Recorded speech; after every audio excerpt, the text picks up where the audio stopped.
लोकसभा चुनाव को लेकर बीजेपी के उम्मीदवारों की पहली सूची किसी भी समय आ सकती है। दरअसल इसे को लेकर केंद्रीय चुनाव समिति की बैठक खत्म हो गई है। सूत्रों से मिली जानकारी के अनुसार करीब 8 घंटे तक चली इस बैठक में पीएम नरेंद्र मोदी, पार्टी अध्यक्ष अमित शाह समेत सभी नेताओं ने चर्चा की। बैठक में कई सीटों को लेकर उम्मीदवारों के नाम भी तय किए गए। मसलन पार्टी इस बार बिहार के भागलपुर की सीट जेडीयू के नाम करने पर सहमति हो गई है। आपको बता दें, सीट पर पिछली बार शहनवाज हुसैन बीजेपी के उम्मीदवार थे। वही बीजेपी के शत्रुघ्न सिन्हा को किनारे कर आलाकमान ने केंद्रीय मंत्री रविशंकर प्रसाद को इस बार पटना साहिब से चुनाव लड़ाने का फैसला किया है, जबकि आरा से आरके सिंह, पूर्वी चंपारण से राधा मोहन सिंह और पश्चिमी चंपारण से संजय जायसवाल के नाम पर सहमति बनी है। वहीं आज यूपी के कोर ग्रुप के साथ अमित शाह की बैठक भी है। बैठक में सीएम योगी आदित्यनाथ और प्रदेश अध्यक्ष महेंद्र नाथ पांडेय सहित तमाम बड़े नेता शामिल होंगे। इस बैठक के बाद बीजेपी 80 सीटों की लिस्ट जारी कर सकती है। तो लिस्ट तैयार, ऐलान का सिर्फ इंतजार किया जा रहा है। तो कल 8 घंटे की मंथन के बाद लिस्ट तैयार हो चुकी है और सभी की निगाहें इस लिस्ट पर टिकी हुई हैं और इंतजार कर रहे हैं इस लिस्ट के ऐलान का। तो करीब 8 घंटे तक बैठक चली और अब 100 से ज्यादा और नामों का ऐलान किया जा सकता है। और इस खबर पर अधिक बातचीत के लिए नेशनल वॉइस के एसोसिएट एडिटर हरकीश कुमार हमारे साथ जुड़ चुके हैं लाइव। तो हरकीश, यहां पर कल 8 घंटे मंथन चला, आज ऐलान हो सकता है लिस्ट का। सबसे पहला सवाल मैं आपसे ये पूछना चाहूंगी कि किस चीज को लेकर, क्योंकि मंथन के दौरान काफी विचार विमर्श किया गया है, और किस चीज को लेकर सबसे ज्यादा डिस्कशन हुआ होगा पार्टी के बूथ लेवल पर? दिव्या, सबसे बड़ी बात यह है कि पूरे देश भर में 12 राज्यों के लिए इस समय मंथन चल रहा है और उस मंथन के बाद जो पॉइंट्स रखे गए हैं उस मंथन में कि क्षेत्रीय समीकरण क्या कहते हैं, जातीय समीकरण क्या कहते हैं, नेताओं की सक्रियता क्या है, उनकी सक्रिय भूमिका कितनी अपने इलाके में है, ये सब चीज़ों को ध्यान में रखते हुए इस समय सीटों के बंटवारे की बात आ रही है। और सीटों को जो सिस्टम के तहत लिया जाएगा उसमें सबसे महत्वपूर्ण बात यह है कि जो कोर ग्रुप है उसमें कौन कौन लोग शामिल हैं ये भी सुन लीजिए। त्रिवेंद्र सिंह रावत भी पहुंचे हुए हैं, शिवराज सिंह चौहान भी हैं। यूपी की जो 25 सीटों के लिए दिया गया है वो केशव मौर्य को दिया गया है, यानी जातीय गणित को भी आधार बनाया गया है।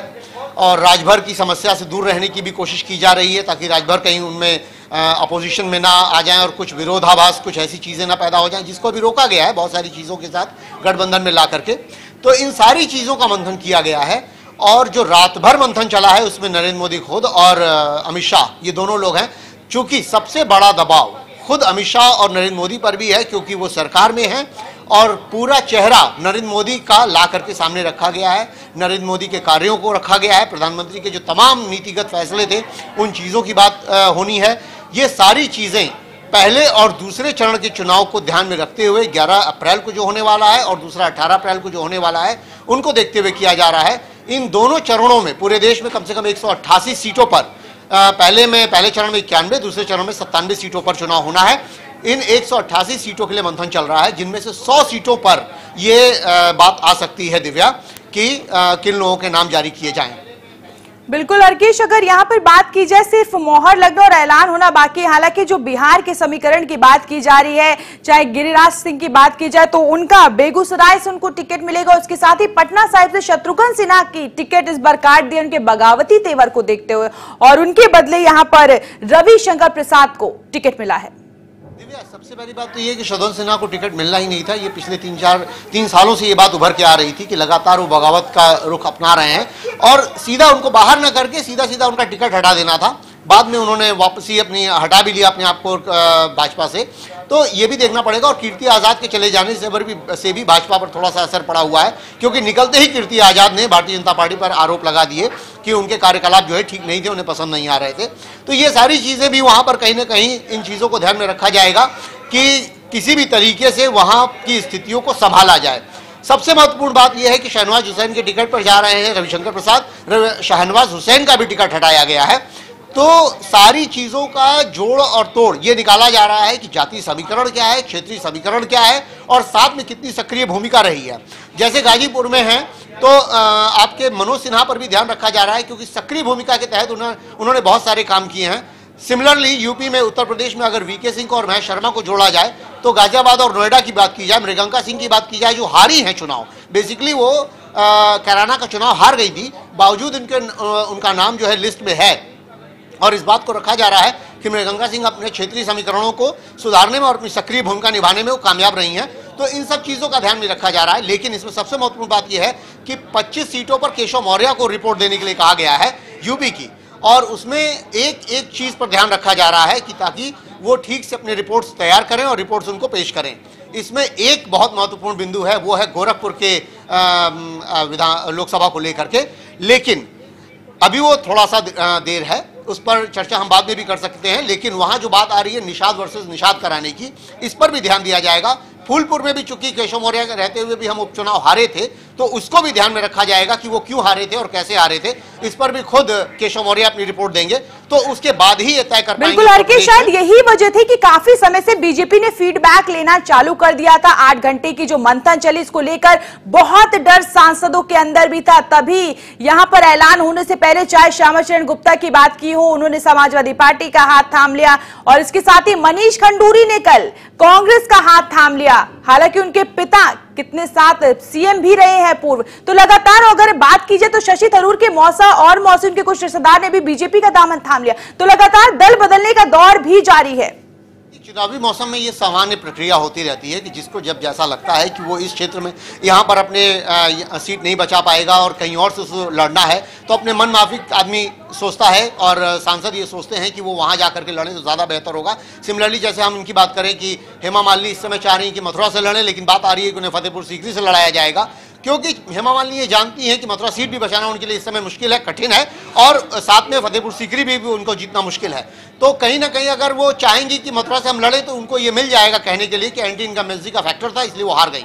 लेकिन कहने का तात्पर्य ये है कि पूरे उत्तर प्रदेश की 80 सीट पर निगाह पूरे सभी पार्टियों की है, और भारतीय जनता पार्टी की उसकी खास कर है, क्योंकि 73 सीट वो जीती हुई है, और वो चाहती है कि उन 73 सीट पर उसका दबदबा बरकरार रहे, ताकि वो केंद्र का रास्ता खोल सके अपने लिए। क्योंकि 70 सीट में से अगर वो 40-45 सीट हारने की पोजीशन में आ जाती है सपा बसपा गठबंधन के चलते, तो ऐसी स्थिति में उसको अपने केंद्र की ओर रुख करना कठिन हो जाएगा, और उसकी भरपाई किसी और राज्य से संभव नहीं है, क्योंकि 3-4 बड़े राज्य हैं जिसमें बिहार आता है, जिसमें महाराष्ट्र आता है। महाराष्ट्र से भी पूनम महाजन का नाम तय हो चुका है, किरीट सोमैया का नाम तय हो चुका है। ये सारी चीजें अगर जोड़ करके देखी जाएं तो भारतीय जनता पार्टी कहीं भी वो दांव खेलना चाहती है कि जहां से उसको सिर्फ जीत हासिल हो और उससे कम कुछ भी नहीं। नरेंद्र मोदी का चेहरा सामने है, उस चेहरे को लेके जाने की बात आ रही है। तो इन सारी चीजों पे मंथन हो रहा है, और बार बार मैं एक बात कह रहा हूं कि क्षेत्रीय समीकरण के साथ राजनीतिक सक्रियता आपकी कितनी है, भागीदारी कितनी है, इस पर भी बहुत जोर रहेगा, और जातीय समीकरण पे तो सबसे ज्यादा इंपॉर्टेंस रहेगा। तो ये देखने वाली बात होगी। बिल्कुल, कुछ इसी तरह की तैयारी हरकेश बात की जाए तो कांग्रेस भी भरपूर कर रही है, और जो गठबंधन की सरकार है सपा बसपा और आरएलडी, ये भी मुख्य रूप से तैयारियों में जुटे हुए हैं, और इसी के तहत प्रियंका गांधी भी दौरे पर है यूपी के। बिल्कुल दिव्या, इस समय प्रियंका की निगाह सबसे बड़ी चीज पर है। आपको मैं बता देना चाहूंगा कि गंगा और यमुना का सफाई योजना प्रोग्राम कांग्रेस ने 1985-86 में लाया था, जिसको गैप के नाम से जानते हैं, गंगा एक्शन प्लान के नाम से। और उसके बाद उस चीज पर चूंकि कार्रवाई नहीं हुई, उसी को भुना करके जब नरेंद्र मोदी बनारस से चुनाव लड़ने पहुंचे थे तो उन्होंने नमामि गंगे प्रोग्राम शुरू किया था, और उसके बाद उन्होंने ये बात कही भी थी कि गंगा की सफाई योजना में बहुत ज्यादा हीला हवाली हुई है, बहुत ज्यादा पैसे का नुकसान हुआ है। लेकिन नरेंद्र मोदी के 5 साल में भी गंगा की सफाई कार्यक्रमों की बात की जाए तो कोई बैठक उनकी हुई नहीं। नमामि गंगे जो उन्होंने निर्धारित किया था, जो उमा भारती संचालित कर रही थी, 3-4 साल तक संचालन के बाद उनसे वो वापस ले लिया गया। आपको सिचुएशन में आपको बता दूं कि पूरे गंगा की सफाई पर अभी भी कोई काम नहीं हुआ है, और निगाह प्रियंका गांधी की इसी पर रहेगी। जो प्रयागराज से वो शुरू होकर के बनारस पहुंचेंगी तो रास्ते भर वो चिन्हित कराती जाएंगी कि कहां पे सफाई नहीं हुई है, कहां पर गंगा की जो ड्रेजिंग होनी चाहिए थी वो प्रॉपर ड्रेजिंग नहीं हुई है, अगल बगल के रहने वाले लोगों की क्या स्थिति है, क्या सिचुएशन है, उनके लिए क्या काम किया गया है। हरकेश, और ये जल मार्ग की यात्रा को लेकर भी बयानबाजियां लगातार तेज हो गई, आरोप प्रत्यारोप का दौर भी शुरू हो गया था। बहुत बहुत शुक्रिया हरकेश जुड़ने के लिए।